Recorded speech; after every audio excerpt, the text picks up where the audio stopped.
Assalamualaikum warahmatullahi wabarakatuh.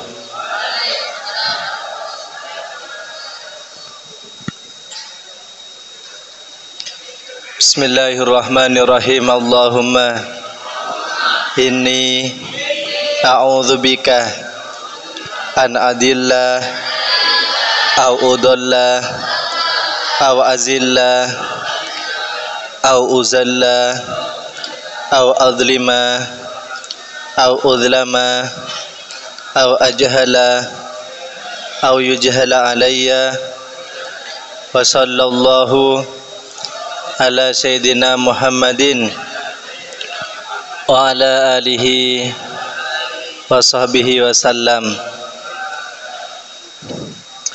Ini tumben ada minumnya ini. Barokahnya maulid.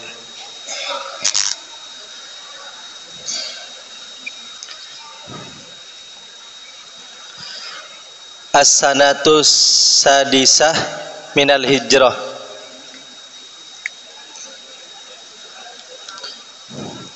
Yang sebelumnya ayatul hijab ya, itu dibuka terus sampai as-sanatus sadisah minal hijrah. Ya. Bismillahirrahmanirrahim. Qala al-muallifu rahimahullahu ta'ala wa nafa'ana bihi wa bi ulumihi fid dharaini amin. As-sanatu sadisah ialah tahun ke-6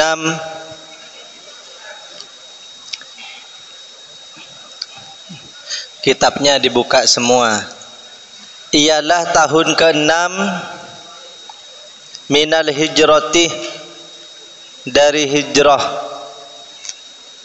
Nabi Muhammad sallallahu alaihi wasallam. Ghazawatuha, peperangan-peperangan di tahun itu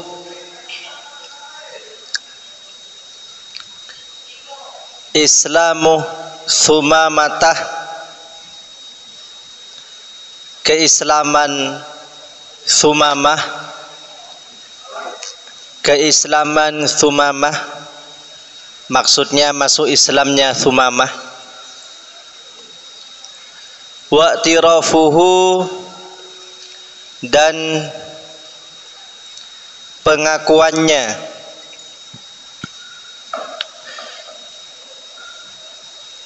Dalam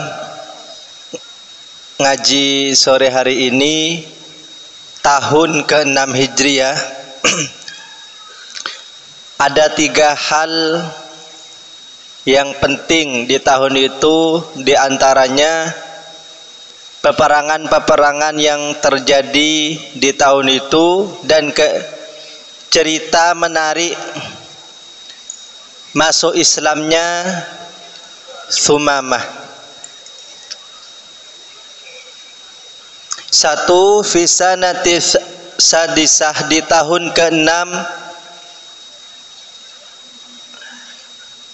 hadasat terjadi Ghazwatuh Bani Lahyan, perang Bani Lahyan. Li ghadrihim,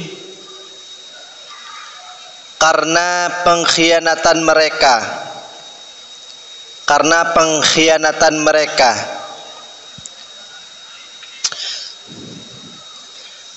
Bani Lahyan adalah kabilah yang pernah mengkhianati 10 sahabat Rasulullah sallallahu alaihi wasallam dan membunuh mereka di Ar-Raja'i. Jadi sahabat Rasulullah 10 orang dibunuh semua. Karena tempat mereka yang masuk wilayah Hijaz dan batasan dengan Mekah, maka Nabi Muhammad sallallahu alaihi wasallam tidak berniat untuk memasuki wilayah itu. Setelah mendengar informasi bahwa sahabat Nabi Muhammad itu dibunuh, Nabi Muhammad tidak langsung masuk ke daerah mereka, Kenapa? Karena posisi mereka yang berdekatan dengan musuh terbesar. Ini terjadi sebelum meletusnya peperangan antara kaum muslimin dan Quraisy serta beberapa kabilah Arab lainnya. Kenapa Rasulullah ingin memerangi Bani Lahyan? Karena mereka membunuh 10 sahabat Rasulullah. Nyawa dibalas dengan nyawa. Kemudian Rasulullah tidak langsung menyerang. Ini kecerdasan Rasulullah. Tetapi setelah mental dan semangat pasukan musuh merosot dan membiarkan situasi berjalan serta mengambang tanpa ada tujuan, maka sudah tiba saatnya bagi beliau untuk melancarkan balasan. Jadi Rasulullah sallallahu alaihi wasallam setelah mendengar informasi bahwa para sahabat itu dibunuh, Rasulullah tidak langsung menyerang. Kenapa? Karena tempat musuh itu berbahaya. Tapi Rasulullah menunggu kelengahan mereka. Setelah mereka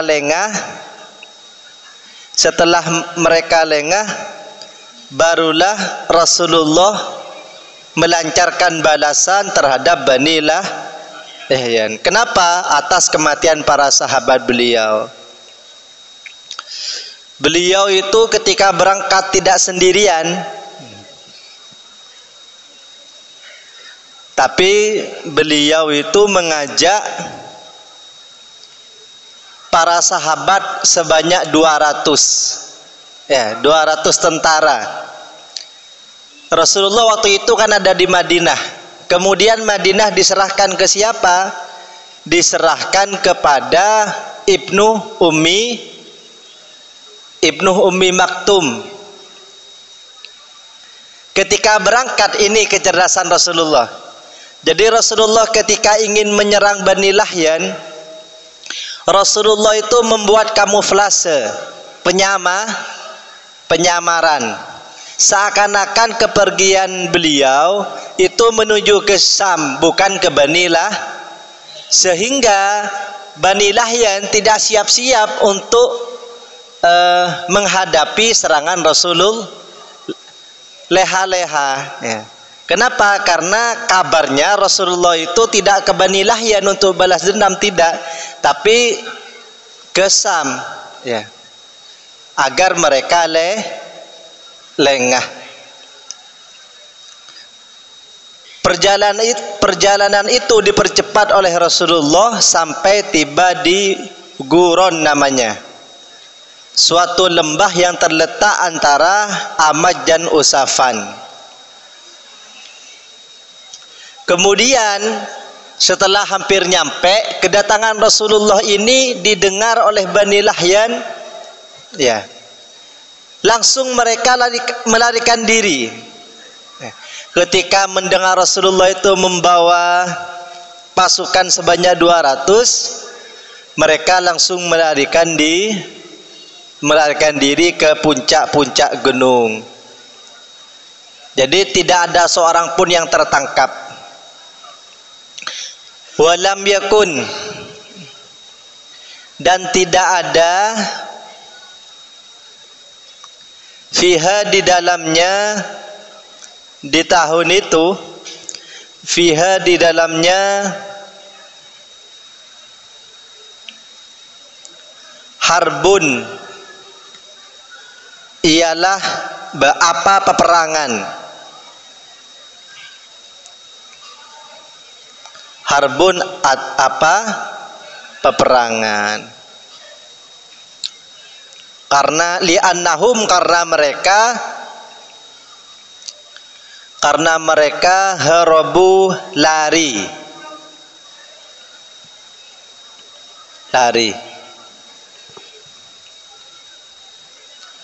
Wa fiha, dan di dalamnya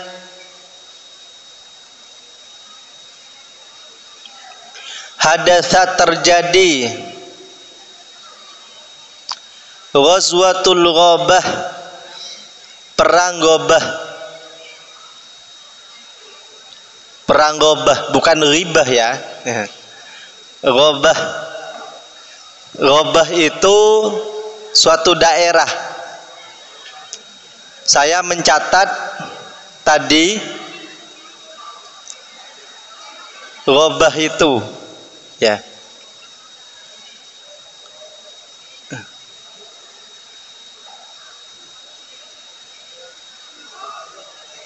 Ghabah adalah tempat pengembalaan milik kaum muslimin, termasuk unta-unta Nabi Muhammad sallallahu alaihi wasallam.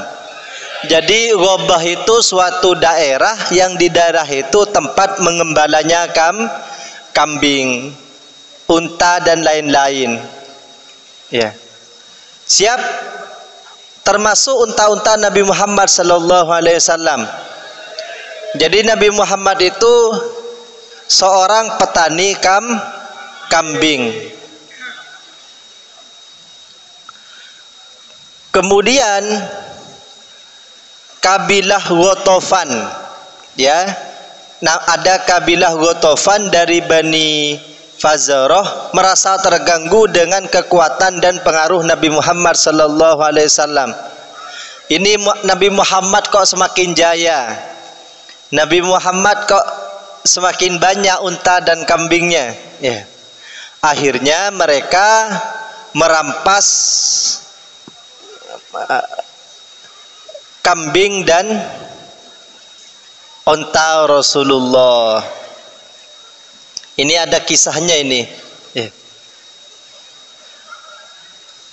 Jadi perang Ghabah merupakan peperangan yang dimaksudkan untuk mengejar satu delegasi dari Bani Fazarah yang merampok unta-unta Rasulullah sallallahu alaihi wasallam. Jadi unta-unta Rasulullah juga pernah dirampok. Ini Nabi, ya. Jadi semisal ada seorang tokoh dirampok, dijarah rumahnya, itu maklum. Ini Nabi Muhammad pun pernah dirampok ontanya yang sedang diambil air susunya.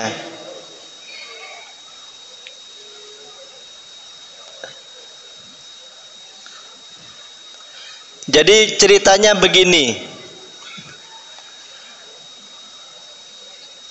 Salamah bin Al-Aqwa, ya. Beliau bercerita, Rasulullah sallallahu alaihi wasallam mengutus pembantunya namanya Rabbah. Jadi Rasulullah itu punya pembantu namanya Rabbah untuk mendatangi tempat pengembalaan onta-onta yang sedang diperah air susunya. Kemudian Salamah ini yang bercerita ini ikut serta bersama Rabbah membawa kudanya Abu Talhah pinjam. Pada pagi harinya tiba-tiba muncul musuh namanya Abdurrahman Al-Fajari bersama rekan-rekannya yang mengepung onta. Jadi onta Rasulullah itu dikepung, ya. Kemudian dirampok semuanya. Dilihat oleh Salamah bin Al-Aqwa. Onta Rasulullah kok dikepung, kok diambil. Semuanya serta membunuh pengembalanya. Pengembalanya dibunuh, ontanya Orang-orang kafir Quraisy dulu memang kejam-kejam. Ya. Kemudian Al-Aqwa ini, Salamah bin Al-Aqwa ini langsung berdiri di sebuah bukit yang tinggi dan berteriak sekeras-kerasnya, tolong, tolong, unta Rasulullah diambil, Rabbah pengembalanya dibunuh, tolong. Tapi Rabbah bin Salamah bin Al-Aqwa ini minta tolong bukan karena takut, tapi ingin menyebarluaskan berita ini agar banyak orang lain yang juga mengejar Sedangkan Salamah bin Al-Aqwa mengejar padahal sendirian, dikejar oleh Salamah bin Al-Aqwa. Sambil mengejar, Al-Aqwa ini melepaskan anak panahnya ke arah mereka. Jadi kalau dulu senjatanya itu anak panah, kalau sekarang kan menjadi seni ekstra, bukan ditunjukkan untuk membunuh orang, ya, ekstra kulikuler, apa? Panahan, ekstra panahan. Tapi tujuannya bukan membunuh orang, ya, atau membunuh ayam tetangga. Dulu pernah di belakang masjid ini, tetangga punya ayam, karena sudah pinter panahan, ayam tetangga itu dibunuh. Belum sempat disate, langsung ketahuan para asatid, kemudian yang mana bukan dibunuh, karena ini bukan asatid, bukan Salamah bin Al-Aqwa, tapi dinasihati. Salamah bin Al-Aqwa melepaskan anak panahnya ke arah perampok tadi. Aku adalah Ibnul Aqwa. Ini adalah hari kehinaan bagi kalian. Mati kalian dipanah. Sambil dipanah, demi Allah katanya Al-Aqwa, demi Allah aku terus menerus melemparkan anak panah ke arah mereka untuk menahan upaya agar mereka tidak bisa menarikan dikejar terus oleh Ibnul Aqwa. Kenapa? Agar onta yang dibawa oleh mereka, kambing yang dibawa oleh mereka tidak jadi sampai dibawa akhirnya untanya dilepaskan oleh mereka, kambingnya dilepaskan, bahkan karena saking takutnya ke Salamah Al-Aqwa, barang-barang yang dibawa dilepaskan semua agar ketika lari tidak terlalu berat. Akhirnya Al-Aqwa ini menang.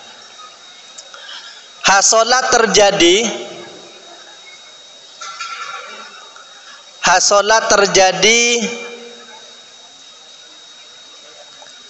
fiha, di dalam tahun itu,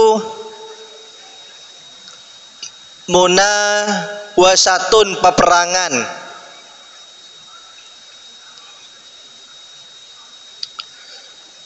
Kutilah, dibunuh atau terbunuh, fiha, di dalam tahun itu,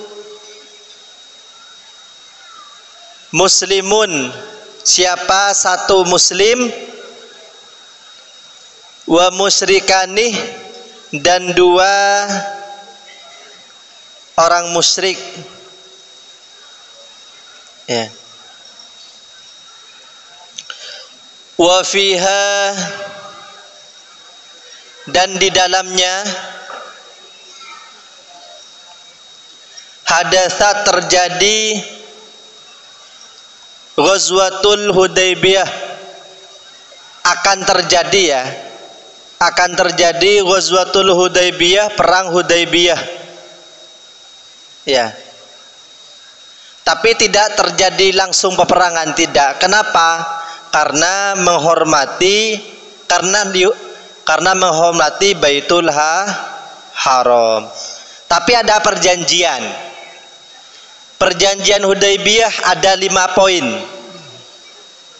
Kalian sudah tahu apa saja perjanjian Hudaybiyah? Ada 5 poin. Ya. Ini aneh, sampai para sahabat, diantaranya Sayyidina Umar, tidak mau mencacat perjanjian ini.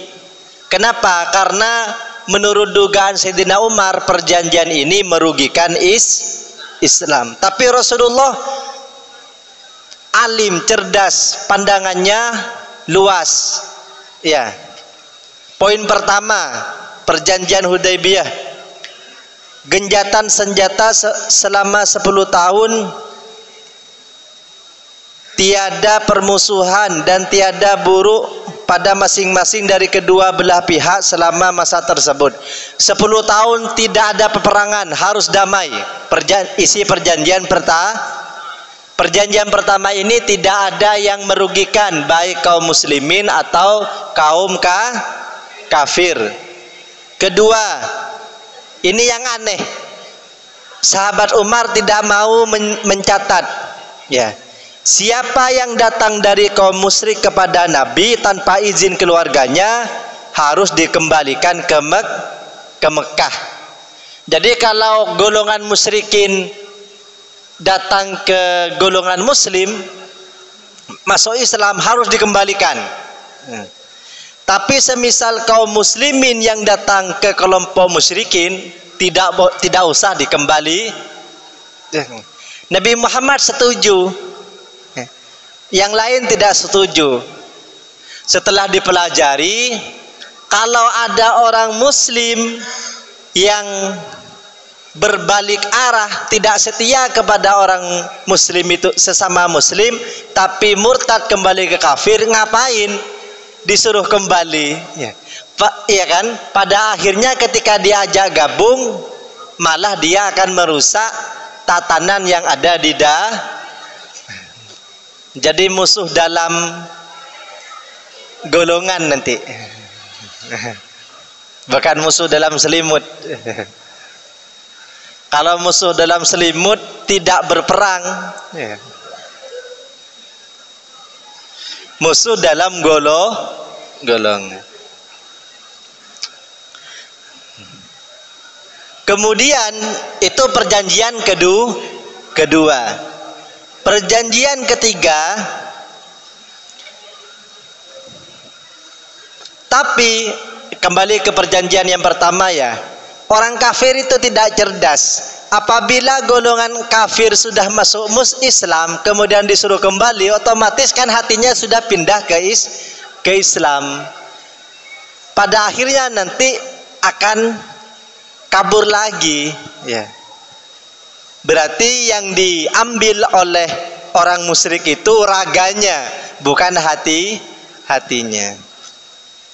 Isi perjanjian ketiga, diperkenankan siapa saja di antara suku-suku Arab untuk mengikat perjanjian damai dan menggabungkan diri kepada salah satu dari dua pihak, ya.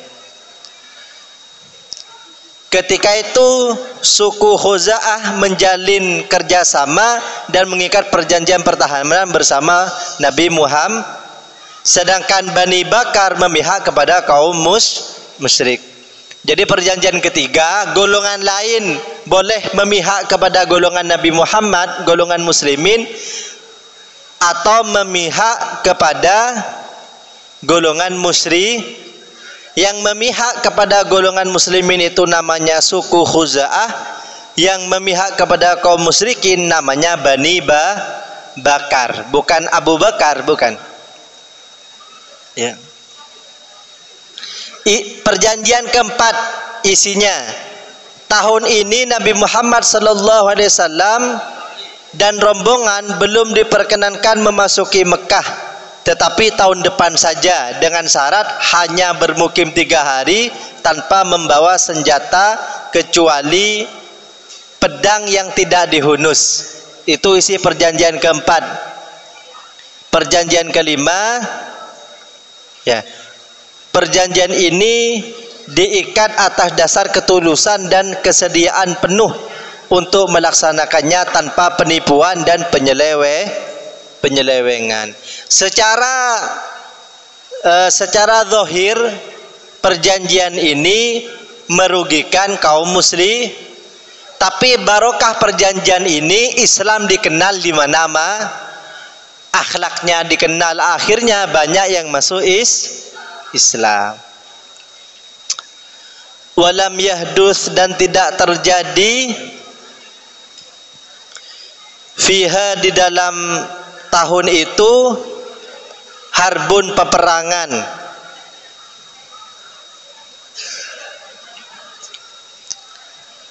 hifdon karena menjaga,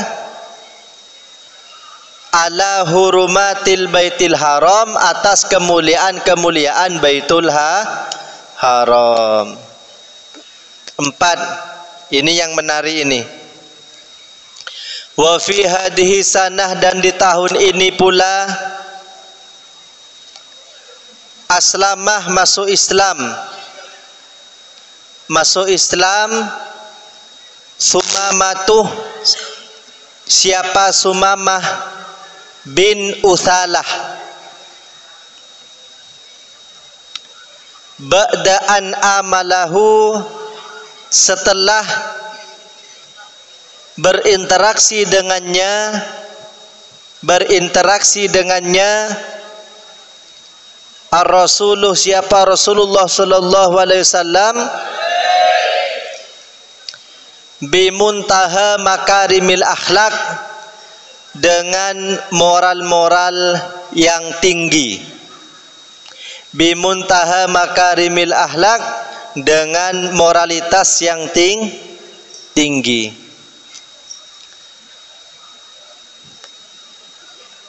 Muhammad Nuruddin, mahasiswa Mesir, sekarang melanjutkan studi S3 di Mesir. Muhammad Nuruddin, beliau orang alim, bercerita Syekh Ahmad Thayyib, Grand Al-Azhar, presiden keilmuan di Al-Azhar. Syekh Ahmad Thayyib belajar di Eropa, kemudian dikasih tumpangan tempat tinggal. Yang ngasih tumpangan itu orang kafir, orang Kristen. Ketika malam hari, Syekh Ahmad Thayyib ini sholat malam, zikir, berdoa kepada Allah, bermunajat kepada Allah. Dan ketika berinteraksi dengan orang kafir ini, akhlak yang ditampilkan dengan akhlak yang bagus,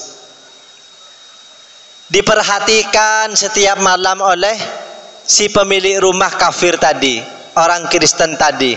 Kagum, kok sebegitu dekatnya ya orang Islam ini, Syekh Ahmad Thayyib ini dengan Tuhannya.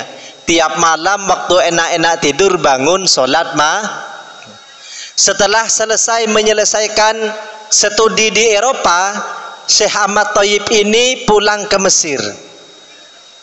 Selang beberapa tahun, orang Kristen tempat tinggal yang pernah disinggahi oleh Syekh Ahmad Thayyib ini datang ke Mesir. Kemudian karena melihat Islam yang akhlaknya bagus, datang ke Syekh Ahmad Thayyib menyatakan masuk Islam. Ini sama dengan kisahnya Sumamah bin Uthalah, karena oleh Rasulullah itu diajak berinteraksi dengan baik, pada akhirnya masuk Islam. Jadi Usamah bin Sulalah ini pernah tertangkap menjadi tawanan orang-orang kafir. Dia orang kafir, pernah tertangkap menjadi tawanan sebagai orang kafir dan ditangkap oleh tentara-tentara muslim. Dibawa oleh Sidina Umar. Mau kemana kamu Sumamah, mau kemana kamu? Saya mau membunuh Muhammad. Di mana dia? Kamu kok lancang sekali Sumamah. Dengan tegasnya kamu ingin membunuh pimpinan kita, nabi kita. Langsung Sidina Umar, karena Sidina Umar kuat ya, langsung diseret, ditaruh di tiang masjid, diikat sampai 3 hari. Nah, itu Sidina Umar. Seandainya keamanan pondok Sidina Umar, ada yang ketahuan kabur, ada yang ketahuan melanggar, langsung diseret oleh Sidina Umar. Kemudian Rasulullah datang, diajak ngobrol oleh Rasulullah, masih benci Sumamah. Pulang Rasulullah, besoknya diajak ngobrol lagi. Kemudian setelah hari ketiga oleh Rasulullah, lepaskan Sumamah, biarkan dia bebas. Langsung hatinya Sumamah terenyuh, mempunyai yang awalnya sangat membenci Rasulullah, langsung menyatakan masuk Islam. 5. Wa ba'da islamihi, dan setelah Sumamah masuk Islam,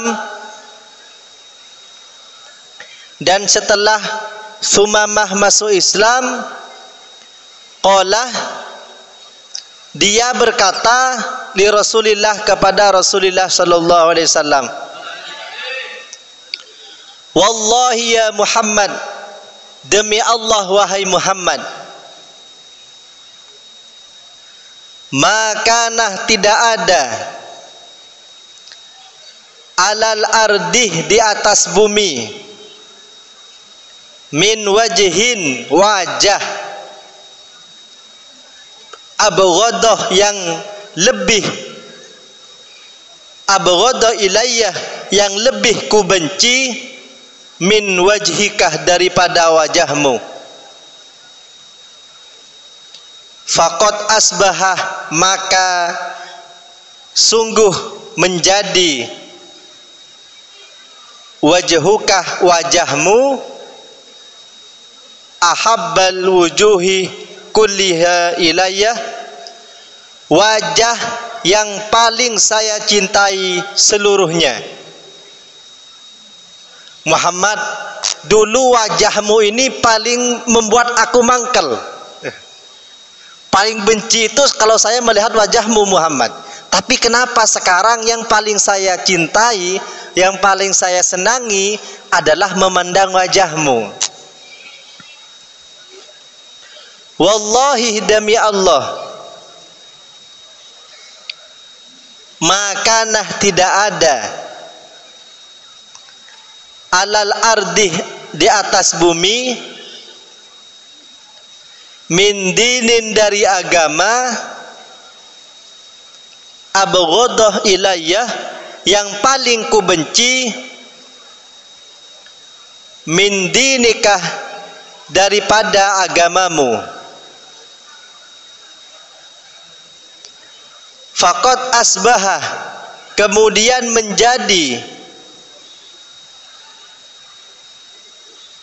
agama itu, ahabbad dinih kullihi ilayya, ahabbad dinih, yang paling dicintai, kullihi, semuanya, ilayya, menurutku.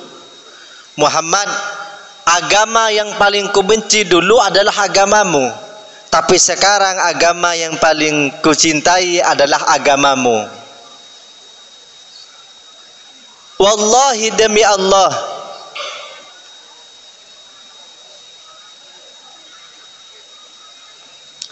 demi Allah, makanah, tidak ada, min baladin, dari negeri, abghada ilayya, yang paling ku benci, min baladikah, daripada negerimu.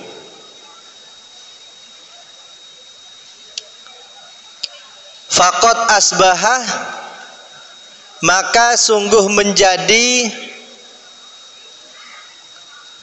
negara itu, ahabbal biladi ilayya, negara yang paling kucinta. Jadi kisahnya begini. Orang-orang yang menjadi tentara Rasulullah sallallahu alaihi wasallam menangkap kaum kafir, di antaranya yang ditangkap Sumamah bin Usalah. Kemudian Usamah bin Usalah ini dibawa menghadap kepada Rasulullah. Kemudian Rasulullah mengenal, Usamah pun juga mengenal Rasulullah. Karena Rasulullah dan Sumamah pernah berinteraksi dengan akhlak yang dicontohkan oleh Rasulullah, yaitu akhlak yang baik. Akhirnya oleh Rasulullah dilepas dan masuk Islam. Hatinya yang awalnya benci berubah menjadi cinta. Itulah hati. Dulu ada lagunya, ada yang tahu itu lagunya tahun 2000-an. Ada yang belum lahir ya?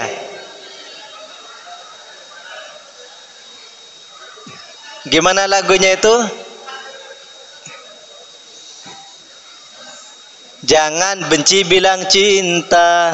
Gimana? Ada yang tahu? Gak tahu ya? Jadi apa pelajaran yang bisa kita ambil? Pelajaran yang bisa kita ambil, kita itu punya hati yang berbolak-balik. Makanya disuruh berdoa, ya musabbital qulub, tsabbit qalbi ala di. Ya Allah, tetapkanlah hatiku tetap dalam keimanan. Nauzubillah, Islam satu hari kematian jadi kafir, masuk neraka. Kafir 1 menit sebelum mati baca syahadat, terhapus semua dosanya. Jadi kita tidak tahu akhir kehidupan kita,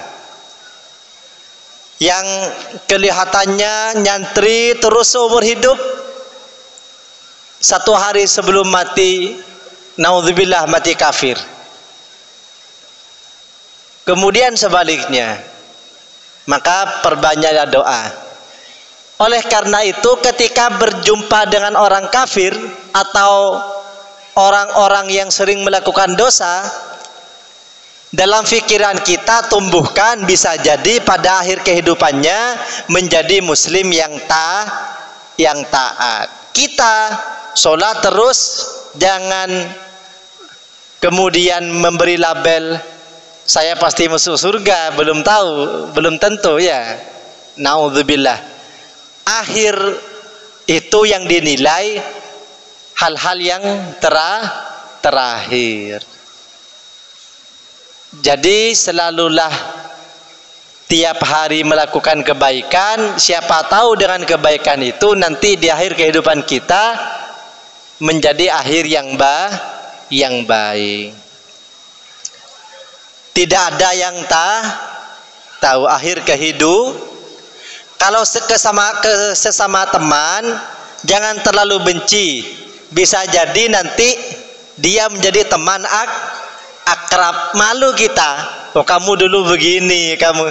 Jangan terlalu cinta, jangan terlalu menceritakan semua apa yang ada pada diri kita, apalagi menceritakan aib sendiri. Jangan, khawatir teman dekat kita nanti berubah menjadi musuh. Diceritakan semua nanti, ya. Sedang-sedang saja. Habib habibakah fa innakah mufarikuhu fa innahu. Cintailah sekadarnya, bencilah sekadar. Wallahu a'lam bishawab.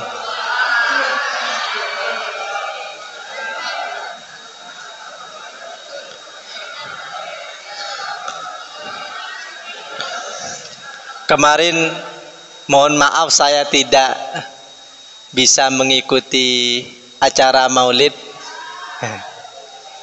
karena saya mengikuti acara maulid lahiran istri saya.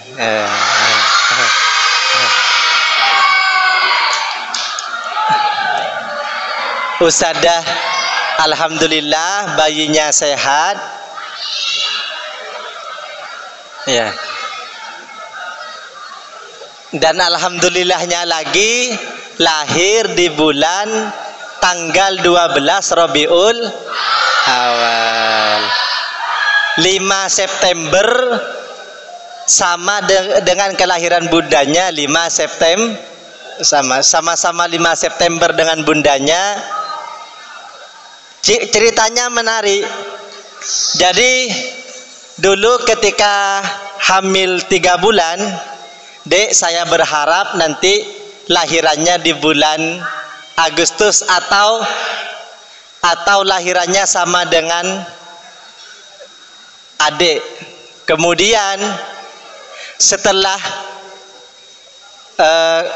mendekati persalinan, saya ingin lahiran tanggal 5/12 Rabiul Awal. Nanti kalau lahirannya tepat tanggal 5/12 Rabiul Awal, berarti doa Mas dikabulkan. Alhamdulillah, tanggal itu diberikan amanah oleh Allah seorang anak. Alhamdulillah, semuanya karunia Allah. Semoga menjadi anak yang soleh, berbakti kepada orang tua, dan menjadi santri yang baik juga, ya. Wallahu a'lam bishawab.